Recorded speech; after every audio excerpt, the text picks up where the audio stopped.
Viewers, आज मैं आप लोगों को बताऊंगा कि आप लोग एक्सेल फाइल में किस तरीके से एक फुली ऑटोमेटेड रिज़ल्ट कार्ड या रिज़ल्ट रिपोर्ट तैयार कर सकते हैं। जैसा कि यहाँ पे आपके सामने एक सैम्पल रिज़ल्ट कार्ड तैयार है, तो इसी रिज़ल्ट कार्ड को अब यहाँ पे हम बनाना सीखेंगे।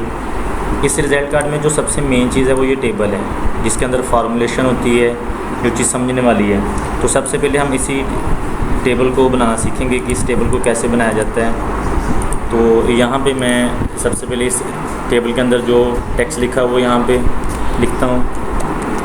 Subject, total marks, obtain marks,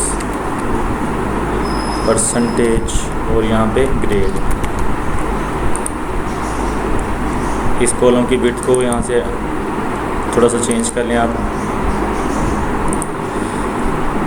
अब इसके अकॉर्डिंग, इस टेबल के अकॉर्डिंग मैं इसको टेबल यहाँ पे लगाता हूँ। टेबल लगा दिया। अब इसके अंदर ये जो सब्जेक्ट्स हैं वो मैं यहाँ से कॉपी करके यहाँ पे पेस्ट कर देता हूँ। यहाँ पे ग्रैंड टोटल आ जाएगा।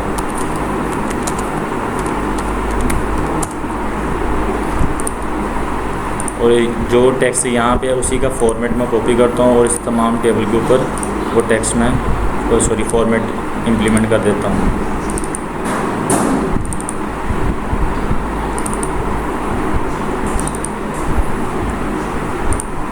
इसकी विड्थ थोड़ी सी इंक्रीज़ कर लें, इसकी भी थोड़ी सी विड्थ को इंक्रीज़ कर लें। अब यहाँ पे क्या करेंगे, यहाँ पे मैं लेट्स सपोज हर सब्जेक्ट के जो टोटल मार्क्स हैं वो 50 मार्क्स हैं। तो इसी नंबर को मैं यहाँ से ड्रैग करके यहाँ तक ले आता हूँ। तो तमाम सब्जेक्ट्स के जो टोटल मार्क्स वो यहाँ पे शो हो रहे हैं। अब इन तमाम का मैं यहाँ पे सम शो करवाना चाहता हूँ। तो उसके लिए आप लोग क्या करेंगे, यहाँ पे दो तरीके हैं। यहाँ पे या तो आप लोग मैनुअली यहाँ पे फार्मूला लिखें is equal to sum bracket, इन तमाम सेल्स को इस तरह सेलेक्ट कर लें और ब्रैकेट क्लोज। ये आ गया मैनुअली तरीके से, ठीक है।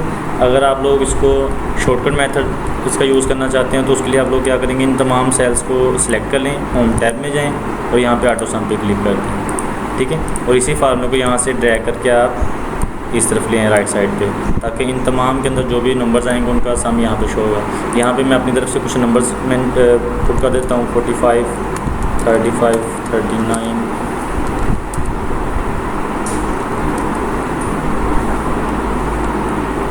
यहाँ पे मैंने अपनी तरफ से कुछ नंबर्स पुट कर दिए हैं। तो 238, इन तमाम का जो सम है वो 238 यहाँ पे शो हो रहा है। अब आ गया परसेंटेज।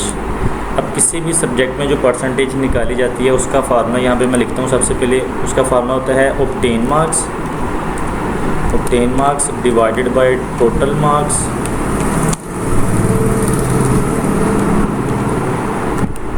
Multiply by 100।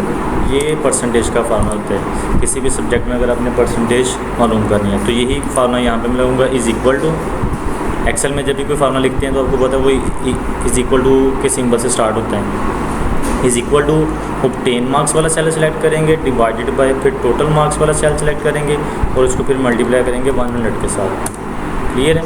अभी एक सब्जेक्ट की परसेंटेज आ गई है, इसी परसेंटेज को मैं इस तरह ड्रैग करता हूँ तो इन तमाम सब्जेक्ट्स की परसेंटेज भी यहाँ पे आ गई और ओवरऑल उस बच्चे की जो परसेंटेज बनती है कि 238 आउट ऑफ 300 मार्क्स अगर वो ऑब्टेन करता है तो उसकी परसेंटेज क्या बनेगी। अब यहाँ पे मैं पॉइंट्स को अगर ख़त्म करना चाहता हूँ तो उसके लिए क्या करना पड़ेगा, यहाँ से मैं इन पॉइंट्स को डिक्रीज़ कर दूँगा डेसिमल को, ठीक है। अब यहाँ पे जो है ना वो पूरे का पूरा जो एक इंटीजर है वो यहाँ पे शो हो रहा है नंबर। अब यहाँ पे ग्रेडिंग करेंगे। अब ग्रेडिंग जो है ये इसके लिए हमें इफ़ कंडीशन का इस्तेमाल करना पड़ेगा। तो ये सेल क्योंकि छोटा है तो मैं यहाँ पे फार्मूला बार में फार्मूला लिखूँगा। आपने इस सेल को सिलेक्ट कर लेना है। इस सेल को सिलेक्ट किया और यहाँ पे मैं जो भी चीज़ लिखूँगा वो असल में इसी सेल में लिखी जा रही है। Is equal to if bracket start. ये आपको बता रहा है, हेल्प कर रहा है कि आपने ये इफ़ कंडीशन किस तरीके से यहाँ पे लगानी है। तो यहाँ पे आ रहा है लॉजिकल टेस्ट, यानी कि आपने किस चीज़ को टेस्ट करते हुए यहाँ पे ग्रेड शो करना है। तो जैसा कि आप लोग जानते हैं हम ग्रेड परसेंटेज के बिहाफ पे ग्रेड देते हैं। अगर किसी बच्चे के नंबर 90% या 90 से अबव हैं तो फिर A+ ग्रेड, 80 हैं तो 80 से प्लस हैं तो फिर A, इसी तरह स्टडली जो है वो ग्रेड नीचे आता जाता है। तो if is equal to if bracket start ये वाला सेल सेलेक्ट करेंगे, फिर आगे कंडीशन लगाएंगे कि अगर बच्चे के नंबर 90% या 90 से अबव हैं तो ए प्लस ग्रेड हो। तो मैंने इज़ इक्वल टू, इफ़ ये वाला सेल सेलेक्ट किया, greater than equal to 90%। 90% marks हों तो कोमा, यहाँ पे डबल कोटेशन में अपनी वो चीज़ लिखनी है जो वहाँ पे आप डिस्प्ले करवाना चाहते हैं ग्रेड वाले सेल में। तो मैंने लिख दिया ए प्लस ग्रेड और आगे कोमा लगाएंगे, ठीक है।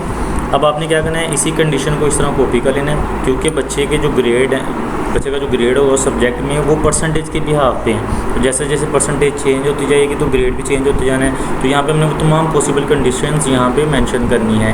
आपने इसको कॉपी कर लेना, यहाँ से कोमा से लेके इज़ इक्वल टू से पहले तक, यानी कि इफ़ को भी साथ कॉपी करेंगे। कॉपी किया, उसको यहाँ पे मैंने 4-5 दफ़ा पेस्ट कर देना है। अब क्या करेंगे, आपने सिंपली सिर्फ परसेंटेज चेंज करनी है और साथ यहाँ से ग्रेड चेंज करते जाएंगे। 80% मार्क्स यहाँ 80 से अबव हैं तो 1 शो होगा। इसी तरह 70 या 70 से अबव है तो फिर B शो होगा, और अगर 60 या 60 से अबव है तो फिर C शो होगा, और अगर 50 या 50 से अबव है तो यहाँ पे D। एक दफ़ा फिर इसको मैं पेस्ट कर लेता हूँ, कॉपी है वो क्लिपबोर्ड पे। और अगर वो 40 या 40 से अबव हैं तो E ग्रेड शो हो।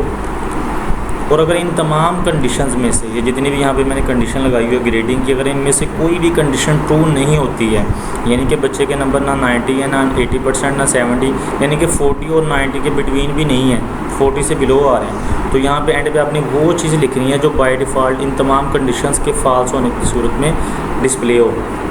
यानी कि अगर ये तमाम कंडीशंस फॉल्स हो जाती हैं तो फिर बाय डिफ़ॉल्ट ये वाली चीज़ जो है वो डिस्प्ले होगी। यहाँ पे आप फेल भी लिख सकते हैं, डबल कोटेशन में जो भी लिखेंगे वही सेल में आपको आउटपुट के तौर पर नज़र आएगी। अब जितने भी ब्रैकेट्स आपने लगाई हुई इन तमाम ब्रैकेट्स को क्लोज़ करेंगे। उसका तरीक़ेकार क्या है, आप ब्रैकेट्स काउंट करने की आपको ज़रूरत नहीं है, आपने यहाँ पे सिंपली ब्रैकेट्स क्लोज़ करना स्टार्ट कर देनी है। जब एंड वाली ब्रैकेट ब्लैक हो जाएगी इसका मतलब आपकी ब्रैकेट्स कंप्लीट हो गई हैं। तो देखिए अब एंड वाली ब्रैकेट का कलर ब्लैक हो गया, इसका मतलब तमाम की तमाम जो ब्रैकेट्स ओपन थी वो क्लोज़ हो गई हैं। और यहाँ पर मैं इक्वल का इंटर का बटन प्रेस करूँगा तो देखें ये ए प्लस ग्रेड आ रहा है, क्योंकि बच्चे के नंबर 90 के इक्वल भी होंगे तो ए प्लस आएगा। वो आप कंडीशन अपने हिसाब से यहाँ से चेंज भी कर सकते हैं कि इक्वल टू वाले को ना दें नंबर, अगर आप ए प्लस ग्रेड नहीं देना चाहते हैं वो आपकी मर्ज़ी है, तो आप यहाँ से चेंज भी कर सकते हैं कंडीशन। अब मैं इसी फार्मूले को ड्रैग करके नीचे तक ले जाऊँगा तो देखें इस बच्चे की हर सब्जेक्ट में जो उसका रेलेवेंट ग्रेड बनता है वो यहाँ पर शो हो रहा है। तो अगर आप इसको टेस्ट करना चाहते हैं टेस्ट भी कर लें। लेट्स सपोज मैं यहाँ से इस बच्चे के नंबर 48 कर देता हूँ तो देखें उसका ए प्लस ग्रेड शो हो रहा है। क्यों? क्योंकि उसकी परसेंटेज 90 से अबव है।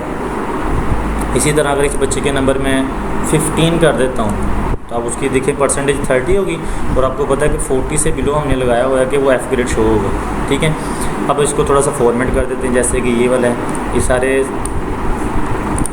डाटा को सिलेक्ट कर लें, इस रो को मैंने यहाँ तक सिलेक्ट कर लिया है, और यहाँ से इसको टेक्स्ट का कलर वाइट कर दें और उसकी बैकग्राउंड का कलर है उसको हाईलाइट कर दें। ठीक है,